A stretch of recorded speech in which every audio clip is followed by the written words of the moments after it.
दोस्तों वीडियो के नीचे जो चैनल का नाम दिख रहा है कुछ अलग कुछ रोचक, उसके साइड में जो लाल रंग का सब्सक्राइब लिखा हुआ है उसको क्लिक करके साइड में जो बेल आइकन है घंटा का आइकन उसको ऑल कर दीजिए, ताकि मैं जब भी वीडियोस अपलोड करूं आपको जानकारी मिले, आपको एसएमएस मिले, नोटिफिकेशन मिले। ठीक है, स्वागत है मेरे चैनल पे। दोस्तों पिछले वीडियो पे हमने पढ़ा था युधिष्ठिर और भीष्म पितामह का कथा, ज्ञान, बायोलॉजी सब। तो पिछले सारे वीडियोस आप देख सकते हैं। इस वीडियो के नीचे चैनल के नेम पे क्लिक करके प्लेलिस्ट में जाएंगे और शुरुआत से देखेंगे। उसके बाद आज का चैप्टर है जापक ब्राह्मण और राजा इक्ष्वाकु की उत्तम गति का वर्णन तथा जापकों को मिलने वाले फल की उत्कृष्टता। युधिष्ठिर ने पूछा, पितामह उस समय विरूप के पूर्वोक्त वचन कहने पर ब्राह्मण और राजा इक्ष्वाकु उन दोनों ने उसे क्या उत्तर दिया, ये मुझे बताइए। तथा आपने जो ये सद्योमुक्ति, क्रम मुक्ति और लोकांतर की प्राप्ति रूप 3 प्रकार की गति बताई है, उनमें से वे दोनों किस गति को प्राप्त हुए, उस समय उन दोनों में क्या बातचीत हुई और उन्होंने क्या किया। भीष्म जी ने कहा, प्रभु तब बहुत अच्छा कहकर ब्राह्मण ने धर्म, यम, काल, मृत्यु और स्वर्ग इन सभी पूजनीय देवताओं का पूजन किया। वहाँ पहले से जो ब्राह्मण मौजूद थे और दूसरे भी जो श्रेष्ठ ब्राह्मण वहाँ पधारे थे, उन सबके चरणों में सिर झुकाकर सबकी यथोचित पूजा करके ब्राह्मण ने राजा से कहा, राजे से इस फल से संयुक्त होकर आप श्रेष्ठ गति को प्राप्त कीजिए और आपकी आज्ञा लेकर मैं फिर जप में लग जाऊंगा। महाबली प्रजानाथ, मुझे देवी सावित्री ने वर दिया है कि जप में तुम्हारी नित्य श्रद्धा बनी रहेगी। राजा ने कहा, विप्रवर यदि इस प्रकार मुझे फल समर्पण करने के कारण आपको फल की प्राप्ति नहीं हो रही है और पुनः जप करने में ही आपकी श्रद्धा होती है, तो आप मेरे साथ ही चले और जब दान जनित फल को प्राप्त करें। ब्राह्मण ने कहा, राजन मेरे यहाँ सबके समीप आपको अपने जप का फल देने के लिए महान प्रयत्न किया है, फिर भी आप आग्रह साथ साथ फल का उपभोग करने का रहा है, अतः हम दोनों समान फल के ही भागी हैं। चलिए, ये एक चित्र है।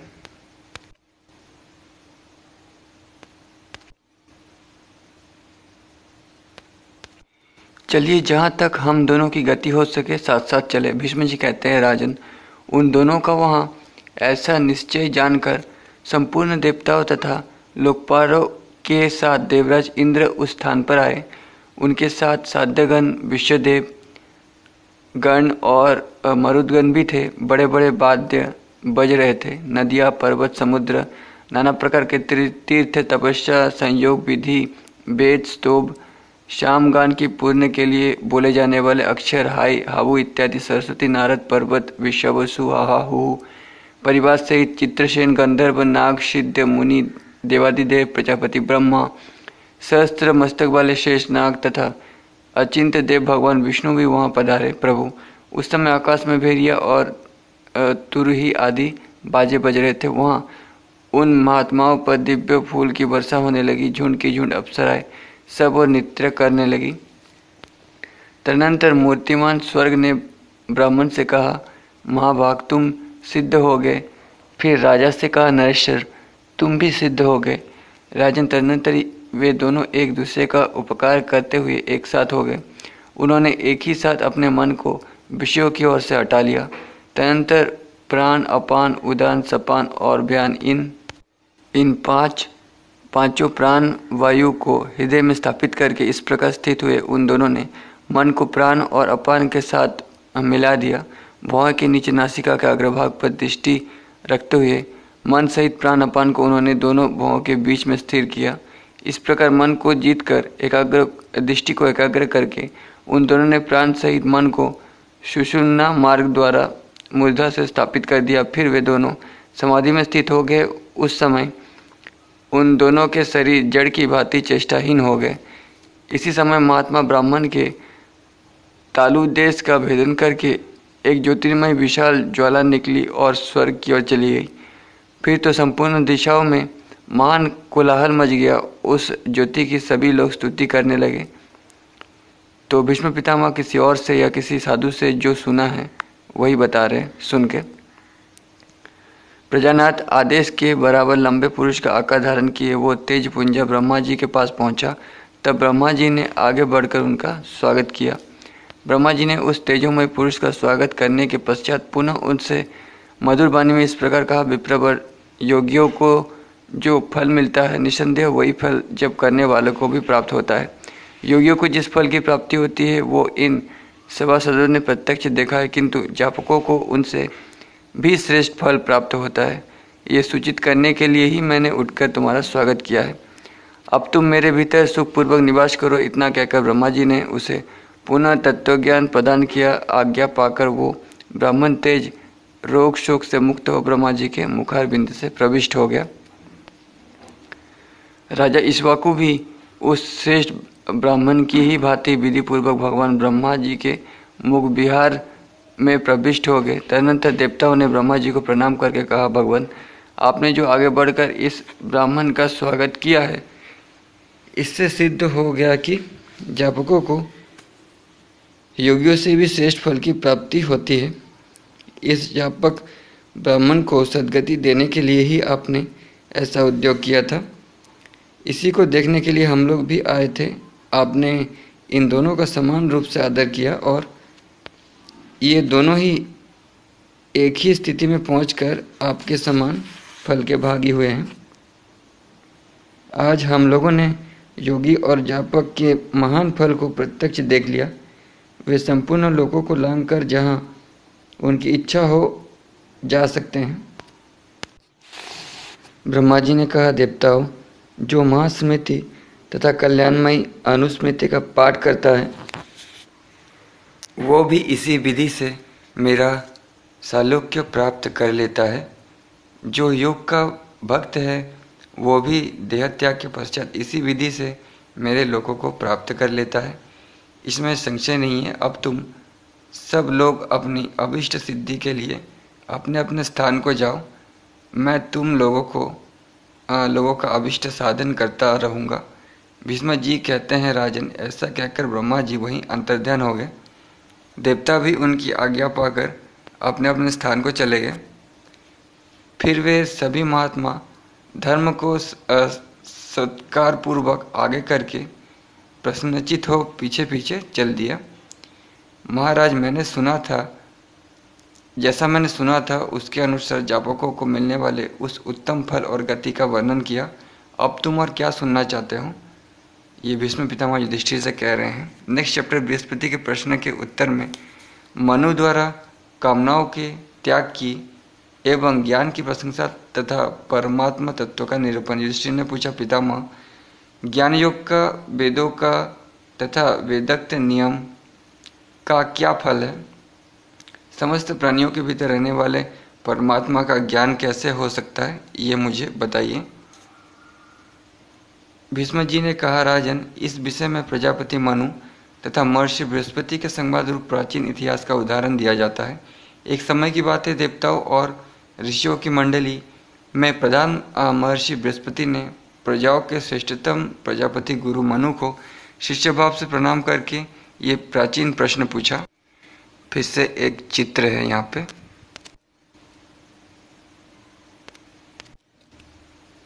राजा मनु जो इस जगत का कारण है, जिसके लिए वैदिक कर्मों का अनुष्ठान किया जाता है, ब्राह्मण लोग जिसे ही ज्ञान होने पर प्राप्त होने वाला फल परमात्मा बताते हैं तथा वेद के मंत्र वाक्य द्वारा जिसका तत्व पूर्ण रूप से प्रकाश में नहीं आता, उस नित्य वस्तु का आप मेरे लिए यथावत रूप से वर्णन कीजिए।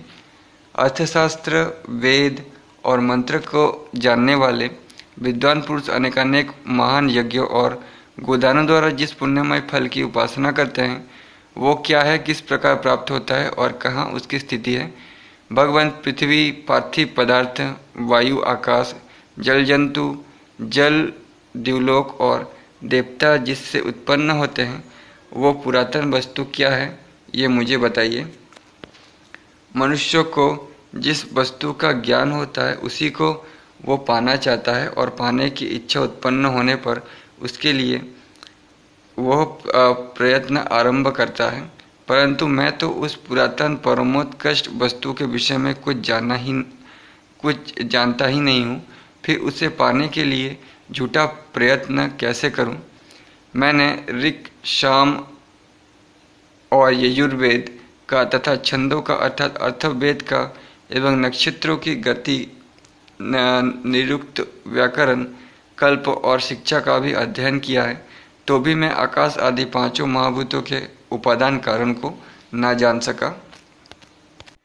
अतः आप सामान्य और विशेष शब्दों द्वारा इस संपूर्ण विषय का मेरे निकट वर्णन कीजिए। तत्वज्ञान होने पर कौन सा फल प्राप्त होता है? कर्म करने पर किस फल की उपलब्धि होती है? देहाभिमानी जीव देह से किस प्रकार निकलता है और फिर दूसरे शरीर में कैसे प्रवेश करता है? ये सारी बातें भी आप मुझे बताइए। मनु ने कहा, जिसको जो जो विषय प्रिय होता है वही उसके लिए सुख रूप बताया गया है, और जो अप्रिय होता है उसे ही दुख रूप कहा गया है। मुझे प्रिय की प्राप्ति हो और अनिष्ट का निवारण हो जाए, इसी के लिए कर्मों का अनुष्ठान आरंभ किया गया है, तथा इष्ट और अनिष्ट दोनों ही मुझे प्राप्त ना हो, इसके लिए ज्ञान योग का उपदेश किया गया है। वेद में जो कर्मों के प्रयोग बताए गए हैं वे प्राय सकाम भाव से युक्त हैं। जो इन कामनाओं से मुक्त होता है वही परमात्मा को पा सकता है। नाना प्रकार के कर्म मार्ग में सुख की इच्छा रखकर प्रवृत्त होने वाला मनुष्य परमात्मा को प्राप्त नहीं होता। बृहस्पति ने कहा, भगवान, सुख सबको अभिष्ट होता है और दुख किसी को भी प्रिय नहीं होता। इष्ट की प्राप्ति और अनिष्ट के निवारण के लिए जो कामना होती है वही मनुष्य से कर्म करवाती है और उन कर्मों द्वारा उनका मनोरथ पूर्ण करती है। अतः कामनाओं को आप त्याज्य कैसे बताते हैं? मनु ने कहा, मनुष्य इन कामनाओं से मुक्त हो निष्काम भाव से कर्म का अनुष्ठान करके परब्रह्म परमात्मा को प्राप्त करें, इसी उद्देश्य से कर्मों का विधान किया है। वेद में स्वर्ग आदि की कामना से जो योगादि कर्मों का विधान किया गया है वो उन्हीं मनुष्य को अपने जाल में फंसाता है जिनका मन भोगों में आसक्त है। वास्तव में इन कामनाओं से दूर रहकर परमात्मा को ही प्राप्त करने का प्रयत्न करें। भगवत प्राप्ति के लिए ही कर्म करें, शुद्र भोगों के लिए नहीं। जब मन नित्य कर्मों के अनुष्ठान से राग आदि दोषों को दूर करके दर्पण की भांति स्वच्छ और दीप्तिमान हो जाता है, तब वो द्युतिमान सत्सद विवेक के प्रकाश से युक्त और नित्य सुख का अभिलाषी होकर निर्वाण भाव से धर्म में प्रवृत्त होता है और कर्म मार्ग से अतीत तथा कामनाओं से रहित परब्रह्म परमात्मा का साक्षात्कार कर लेता है। ब्रह्मा जी ने मन और कर्म इन दोनों के सहित प्रजा की सृष्टि की है। अतः ये दोनों लोक सेवित सन्मार्ग रूप है। कर्म दो प्रकार के देखा गया है, एक सनातन, दूसरा विनाशशील। मोक्ष का हेतुभूत कर्म सनातन है और नश्वर भोगों की प्राप्ति करने वाला नाशवान है। मनु के द्वारा किए जाने वाले फल की इच्छा का त्याग ही कर्मों को सनातन बनाने और उनके द्वारा पर ब्रह्म की प्राप्ति कराने में कारण है, दूसरा कुछ नहीं। जब रात बीत जाती है और अंधकार का आवरण हट जाता है, उस समय जैसे चलने में प्रवृत्त करने वाला नेत्र अपने तेजस स्वरूप से युक्त ही रास्ते में पड़े हुए त्याग ने योग्य कांटे आदि को देखता है, उसी प्रकार बुद्धि भी मोह का पर्दा हट जाने पर ज्ञान के प्रकाश से युक्त हो त्याग ने योग्य अशुभ कर्म को देखती है।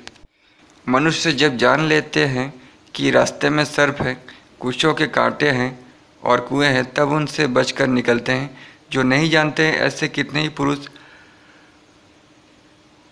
उन्हीं पर गिर पड़ते हैं। अतः ज्ञान का जो विशिष्ट फल है उसे तुम प्रत्यक्ष देख लो। विधिपूर्वक संपूर्ण मंत्रों का उच्चारण, वेदोक्त विधान के अनुसार यज्ञ का अनुष्ठान, यथा योग्य दक्षिणा, अन्न का दान और मन की एकाग्रता, इन पांचों अंगों से संपन्न होने पर ही यज्ञ कर्म का पूरा पूरा फल प्राप्त होता है, ऐसा विद्वान पुरुष कहते हैं।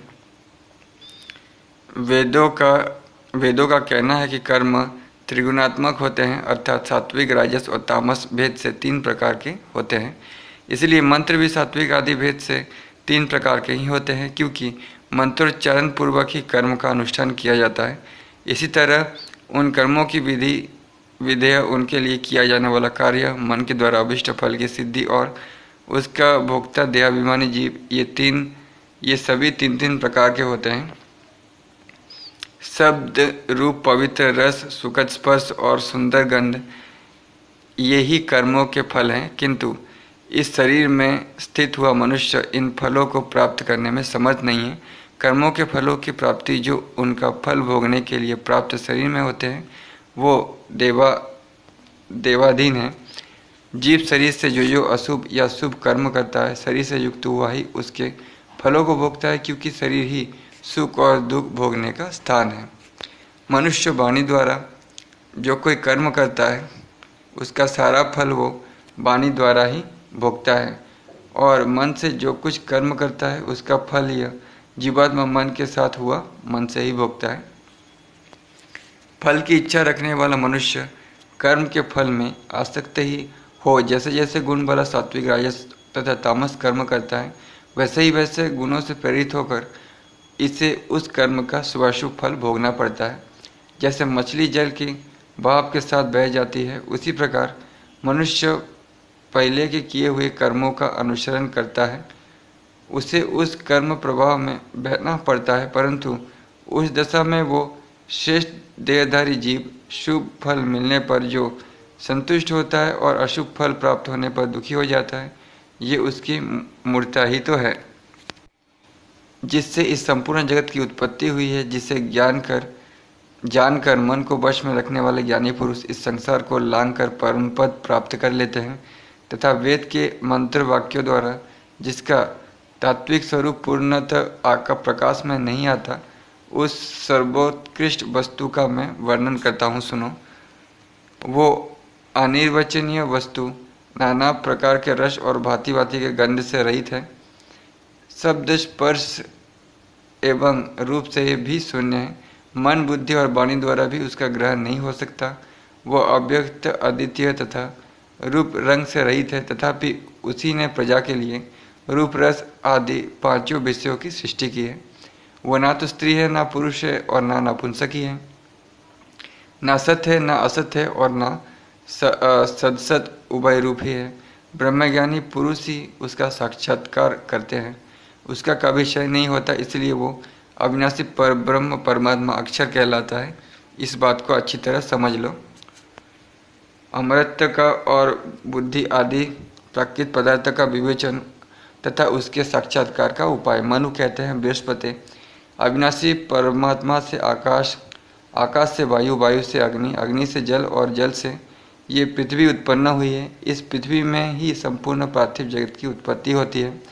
इन पूर्वोक्त शरीर के साथ पार्थिव शरीर के बाद प्राणियों का जल में लय होता है, फिर वे जल से अग्नि में, अग्नि से वायु में और वायु से आकाश में लीन होते हैं।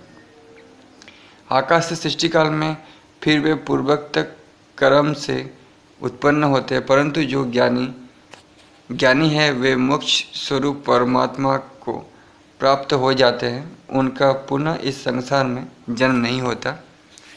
वो परमत्व ना गर्म है, ना शीतल, ना कोमल है, ना तीक्ष्ण, ना खट्टा है, ना कौशला, ना मीठा है, ना तीता।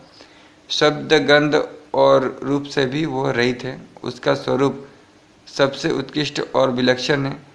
त्वचा स्पर्श का, जीवा रस का, ज्ञानेंद्रिय गंध का, कान शब्द का और नेत्र रूप का ही अनुभव करते हैं। ये इंद्रियां परमात्मा को प्रत्यक्ष नहीं कर सकती। अध्यात्म ज्ञान से हीन मनुष्य परमात्मा तत्व का अनुभव नहीं कर सकते। अतः जो जीवा को रस से, नासिका को गंध से, कानों को शब्द से, त्वचा को स्पर्श से और नेत्रों को रूप से हटाकर अंतर्मुखी बना लेता है, वही अपने मूल स्वरूप परमात्मा का साक्षात्कार कर सकता है। महर्षिगण कहते हैं, जो कर्ता जिस कारण से, जिस फल से, उद्देश्य से, जिस देश काल से, जिस प्रिय या अप्रिय निमित्त, जिस राग या द्वेष से प्रभावित हो, प्रवृत्ति मार्ग का आश्रय ले जिस कर्मों को करता है, इन सबके समुदाय का जो कारण है वही सबका स्वरूपभूत पर ब्रह्म परमात्मा है। श्रुति के कथनानुसार जो व्यापक वाद्य और उनका साधन है, जो संपूर्ण लोकों में सदा ही स्थित रहने वाला कुटस्थ सबका कारण और स्वयं ही सब कुछ करने वाला है, वही परम कारण है। उसके सिवा जो कुछ है सब कार्य मात्र है। जैसे कोई मनुष्य भली भांति किए हुए कर्मों द्वारा बिना किसी प्रतिकार के विभिन्न देश और काल में उनका शुभाशुभ फल पाता है, उसी प्रकार अपने कर्मानुसार प्राप्त उत्तम और अधम शरीर में ये चिन्मय ज्ञान बिना किसी विरोध के स्थित रहता है। जिस प्रकार अग्नि से प्रज्वलित दीपक स्वयं प्रकाशित होता हुआ पास में स्थित अन्य वस्तुओं को भी प्रकाशित कर देता है, उसी प्रकार इस शरीर रूप वृक्ष में स्थित 5 इंद्रियां चेतन रूपी ज्ञान के प्रकाश से प्रकाशित होकर विषयों को प्रकाशित करती है। जैसे कोई राजा के द्वारा भिन्न भिन्न कार्यों में नियुक्त किए गए बहुत से मंत्री अपने पृथक पृथक कार्यों की जानकारी राजा को कराते हैं, उसी प्रकार शरीर में स्थित 5 ज्ञानेन्द्रियां अपने अपने एक देशीय विषय का परिचय राजस्थानीय बुद्धि को देती है। जैसे मंत्रियों से राजा श्रेष्ठ है, उसी प्रकार 5 इंद्रिय से उसका प्रवर्तक वो ज्ञान श्रेष्ठ है। जैसे अग्नि की शिखाएं, वायु का वेग, सूर्य की किरणें और नदियों का बहता हुआ जल ये सदा आते जाते रहते हैं, इसी प्रकार देहधारियों के शरीर भी आवागमन के प्रभाव में पड़े हुए हैं। जैसे कोई मनुष्य कुल्हाड़ी लेकर लकड़ी को चीरे तो उसमें उसे ना तो आग दिखाई देगी ना धुआं ही प्रकट होगा, उसी प्रकार इस शरीर का पेट फाड़ने या हाथ पैर काटने से कोई उसे नहीं देख पाता, जो अंतर्यामी आत्मा शरीर से भिन्न है। परंतु उन्हीं कांटों का युक्ति पूर्वक मंथन करने पर जैसे अग्नि और धूम दोनों ही देखने में आते हैं, उसी प्रकार योग के द्वारा मन और इंद्रियों को बुद्धि के सहित समाहित कर लेने वाला बुद्धिमान ज्ञानी पुरुष इन सबसे परम श्रेष्ठ उस ज्ञान को और आत्मा को साक्षात कर लेता है। जैसे स्वप्नों में मनुष्य अपने शरीर के कटे हुए अंगों को अपने से अलग और पृथ्वी पर पड़ा देखता है, उसी प्रकार इस 10 इंद्रिय, 5 प्राण तथा मन और बुद्धि इन 17 तत्वों के समुदाय का अभिमानी शुद्ध मन और बुद्धि वाला मनुष्य शरीर को अपने से पृथक जाने। जो ऐसा नहीं जानता वही एक शरीर से दूसरे शरीर में जन्म लेता रहता है। आत्मा शरीर से सर्वथा भिन्न है, वो इसके उत्पत्ति, बुद्धि, क्षय और मृत्यु आदि दोषों से कभी लिप्त नहीं होता, किंतु अज्ञानी मनुष्य पूर्वकृत कर्मों के फल के संबंध से इस ऊपर बताए हुए सूक्ष्म शरीर के सहित दूसरे शरीर में चला जाता है। कोई भी इन चर्म चक्षुओं के द्वारा आत्मा के स्वरूप को नहीं देख सकता, अपनी त्वचा से उसका स्पर्श भी नहीं कर सकता। भाव यह कि इंद्रियों द्वारा आत्मा को जानने का कोई कार्य नहीं किया जा सकता। वे इंद्रियां उसे नहीं देखती पर वो आत्मा उन सबको देखता है। जैसे कोई लोहा आदि पदार्थ समीप जलती हुई आग की गर्मी से लाल रंग का हो जाता है और उसमें दाहकर्ता का गुण भी थोड़ी मात्रा में आ जाता है, परंतु वो उसके वास्तविक आंतरिक रूप और गुण को धारण नहीं करता। उसी प्रकार आत्मा का स्वरूप चैतन्य मात्र इंद्रिय आदि के समूह शरीर में दिखाई देता है, किंतु उनका समुदायभूत शरीर वास्तव में चेतन नहीं होता एवं समीपस्थ वस्तु का जैसा रूप होता है वैसा ही रूप उस अग्नि का भी प्रतीत होने लगता है। इसी तरह मनुष्य अपने दृश्य शरीर का त्याग करके जब दूसरे अदृश्य शरीर में प्रवेश करता है, तब पहले के स्थूल शरीर को पंच महाभूतों के में मिलने के लिए छोड़कर दूसरे शरीर का आश्रय ले उसी को अपना स्वरूप मानकर धारण करता है। देहाभिमानी जीव जब शरीर छोड़ता है तब उस शरीर में जो आकाश का अंश होता है वो सब प्रकार से आकाश में, वायु का अंश वायु में, अग्नि का अंश अग्नि में, जल का अंश जल में और पृथ्वी का अंश पृथ्वी में विलीन हो जाता है। किंतु इन नाना भूतों के आश्रित जो श्रुत आदि तत्व है वे विलीन न होकर अपने अपने कर्मों में प्रवृत्त रहते हैं और दूसरे शरीर में जाकर 5 भूतों का आश्रय ले लेते हैं। आकाश से और उसका विषय शब्द, पृथ्वी से और उसका विषय गंध होता है तथा रूप और विशाख वे दोनों ये सब तेजोमय हैं। श्वेत और रस इंद्रिय ये जल के आश्रित है एवं स्पर्श करने वाली इंद्रिया और स्पर्श यह आयु स्वरूप है। 5 इंद्रियों के 5 विषय तथा 5 इंद्रियां भी पंच सूक्ष्म महाभूतों में निवास करते हैं। ये शब्द आदि विषय, आकाश आदि भूत तथा श्रोत आदि इंद्रिया सबके सब मन के अनुगामी हैं। मन बुद्धि का अनुसरण करता है और बुद्धि आत्मा का आश्रय लेकर रहती है। जब जीवात्मा अपने कर्मों द्वारा उपार्जित नवीन शरीर में स्थित होता है, उस समय वो पहले जो शुभाशुभ कर्म किए हुए हैं उन्हीं का फल प्राप्त करता है। जैसे जल जंतु जल के अनुकूल प्रवाह अनुसरण करते हैं, उसी प्रकार पूर्वकित अच्छे और बुरे कर्म मन का अनुगमन करते हैं, अर्थात मन के द्वारा फल प्रदान करते हैं। जैसे शीघ्रगामी नौका पर बैठे हुए पुरुष की दृष्टि पार्श्ववर्ती वृक्ष पीछे की ओर वेग से भागते हुए दिखाई देते हैं, उसी प्रकार कुतिष्ठ निर्विकारी आत्मा बुद्धि के विकार से विकारवान सा प्रतीत होता है। एवं जैसे चश्मे या दूरबीन से महीन अक्षर मोटा दिखता है और छोटी आकृति बहुत बड़ी दिखाई देती है, उसी प्रकार सूक्ष्म आत्म तत्व भी बुद्धि विवेक समूह शरीर से संयुक्त होने के कारण शरीर के रूप में प्रतीत होने लगता है।